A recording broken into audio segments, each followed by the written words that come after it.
آرتا چی داری ماین میکنی آرتا؟ دارم بلاک میکنم بدبختی کشیدم از این سرور.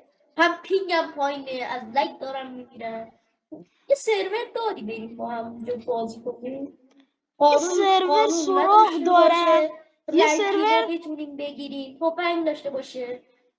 یه سرور سراغ دارم آجی نابه.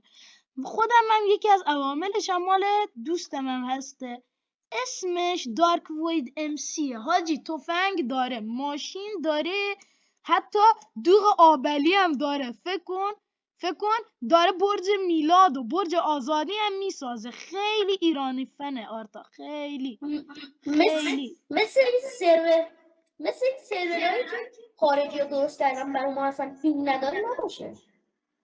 نه بابا عالیه، پینگش عالیه، به زودی هم ران میشه. تو روبیکا برو تو کانالشون عضو شد، دارک وید ام سی، حواست باشه. خیلی سرور بالیه، خیلی بالا حاجی. دوغ آبلی تا حالا دیده بودی؟ برام تو کامنت ها هم بذار، برام تو کامنت ها بذار برم ببینم.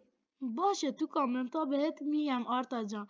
خیلی سرور خوبیه، پیشنهاد بهت میکنم زودتر بری تو کامنت ها بخون، پینش میکنه. خب پس آرتا تو برو مساتو بکن، دوبار رو سر توی کلکچل میزنم تا لایک شه. امیدوارم که لایک شه. مجتبی این دوربین به صاحب قطعش کن.